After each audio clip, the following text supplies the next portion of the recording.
नमस्कार, शिक्षालय में आप सभी का बेहद स्वागत है। मेरा नाम है Renu Yadav. Structure of atom में एक एनसीईआरटी का क्वेश्चन है, बहुत प्यारा। आइए सॉल्व करते हैं। क्वेश्चन कहता है ये समझा दीजिए कि जो सोडियम आयन है जिसको आप Na पॉजिटिव से शो करते हैं, उसके पास पूरे K और L शेल पूरी तरीके से फिल्ड कैसे हैं, भरे हुए कैसे हैं, ये बता दीजिए। ये सवाल इन्होंने क्यों पूछा?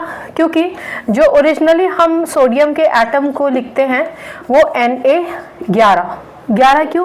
क्योंकि सोडियम का एटॉमिक नंबर ही 11 है, उसका एटॉमिक नंबर है ही 11। उसका एटॉमिक नंबर 11 होने का मतलब है उसका कॉन्फ़िगरेशन कितना होगा? 281। ठीक है, आपको पता है कि कोई भी एटम अपने आप को स्टेबल करने की कोशिश करता है, और आपको यह भी पता है कि किसी भी एटम के आउटरमोस्ट शेल में, यानी L के बाद M शेल के बाद जितने भी M हो गया, N हो गया, इन शेल्स में नंबर ऑफ इलेक्ट्रॉन्स की मैक्सिमम कैपेसिटी 18 या 32 हो, लेकिन कम से कम इनमें 8 इलेक्ट्रॉन्स तो होने ही चाहिए ऑक्टेट कंप्लीट करने के लिए। आप ये भी जानते हैं कि अगर किसी के आउटरमोस्ट शेल में 8 इलेक्ट्रॉन ना हो, 8 का आधा 4 हो, तो वो कोशिश करता है शेयर करके अपना ऑक्टेट कंप्लीट कर ले। और अगर 4 से भी कम संख्या उसके पास है आउटरमोस्ट शेल में, 1 हो, 2 हो या 3 हो, तो वो सोचता है कि अपने जो आउटरमोस्ट शेल में इलेक्ट्रॉन है ना, आउटरमोस्ट शेल में जो इलेक्ट्रॉन है जिसमें 8 इलेक्ट्रॉन होने चाहिए थे और 8 इलेक्ट्रॉन कंप्लीट ही नहीं कर सकता, तो वो सोचता है कि उन इलेक्ट्रॉन्स को दे दे, निकाल दे, अपने ऑक्टेट से बाहर निकाल दे। किसको देगा वो इस समय इंपॉर्टेंट नहीं है, पर ये कोशिश करता है कि स्टेबिलिटी गेन कर ले। तो स्टेबिलिटी गेन करने के लिए ऐसा कोई नियम नहीं होता कि 1 इलेक्ट्रॉन है तो इसमें ही 7 इलेक्ट्रॉन लेकर आओ और इसी को कंप्लीट करो। नहीं, आप इस शेल को हटा भी सकते हैं, रिमूव भी कर सकते हैं, ठीक है ना, ताकि आप स्टेबिलिटी गेन कर सकें। इसका मतलब ये हुआ कि सोडियम ये जो इलेक्ट्रॉन है, M शेल का जो इलेक्ट्रॉन है, उसको दे देता है, ठीक है ना। जैसा कि हमने कहा किसको देगा वो इंपॉर्टेंट नहीं है, तो क्योंकि उसने 1 इलेक्ट्रॉन दे दिया इसलिए उसके पास पॉजिटिव चार्ज आ जाता है।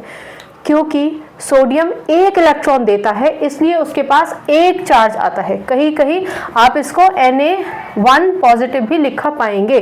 तो हमने कई बार पहले भी डिस्कस किया है कि 1 ना भी लिखे आप, तभी भी हम यही मान के चलेंगे कि 1 यूनिट ही है, ठीक है।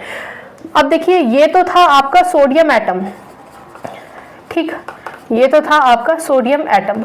लेकिन जब सोडियम एटम ने ये दोनों एक ही हैं, जब सोडियम एटम ने 1 इलेक्ट्रॉन दे दिया तो वो कहलाया जाएगा सोडियम आयन। ठीक, अब क्वेश्चन को समझिए। ये कहते हैं कि ये बता दो जो सोडियम आयन है इसके पास कंप्लीटली फिल्ड K और L शेल क्यों है? क्योंकि भैया जब इसने 1 इलेक्ट्रॉन दे दिया तो इसके पास सिर्फ बचे ही 2 शेल। M शेल तो इसका हट ही गया ना, ये तो हटा ही दे हम इसे, M शेल तो गायब ही हो गया।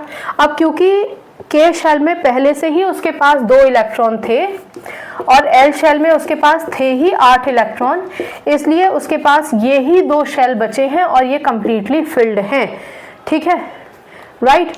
तो अल्टीमेटली आपने इस क्वेश्चन से क्या सीखा? आपने ये सीखा कि कोई भी एलिमेंट खुद को स्टेबल करने की कोशिश करता है, यानी अपना ऑक्टेट फुलफिल करने की कोशिश करता है, या इनर्ट गैस कॉन्फ़िगरेशन पाने की कोशिश करता है। इनर्ट गैस जैसे हीलियम, नियॉन, आर्गन, क्रिप्टन, सबके आउटरमोस्ट शेल कंप्लीट है। हर एक एलिमेंट सोचता है कि उसका जो एटम है वो कंप्लीटली फिल्ड ऑक्टेट के साथ हो, और क्योंकि सोडियम का ये जो M शेल था जिसमें 1 इलेक्ट्रॉन था, उसकी वजह से इसको स्टेबिलिटी मिल नहीं रही थी, तो उसने उस इलेक्ट्रॉन को ही रिमूव कर दिया, वो शेल ही आपका वहां से खत्म। अब आपके पास सिर्फ K और L शेल बचे हैं और उनमें जितने रिक्वायर्ड एलिमेंट्स होने, इलेक्ट्रॉन्स होने चाहिए थे वो है ही, इसलिए सोडियम Na1 पॉजिटिव के पास कंप्लीटली फिल्ड K और L शेल होता है।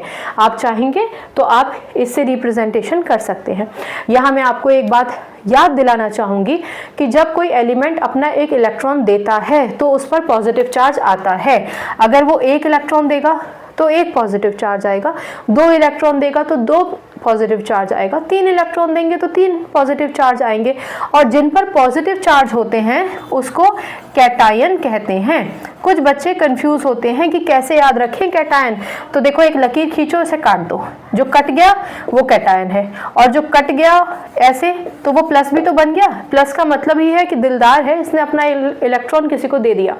ये चीज़ें ये शब्द सिर्फ इसलिए कि आपको केमिस्ट्री के जो कॉन्सेप्ट है, जो शब्द हैं जिससे बच्चे कंफ्यूज हो जाते हैं, वो याद रहे। ठीक, तो ये एनसीईआरटी का क्वेश्चन था। मुझे उम्मीद है आपको समझ में आया होगा। अगर आपको कोई कंफ्यूजन है तो आप पूछिए।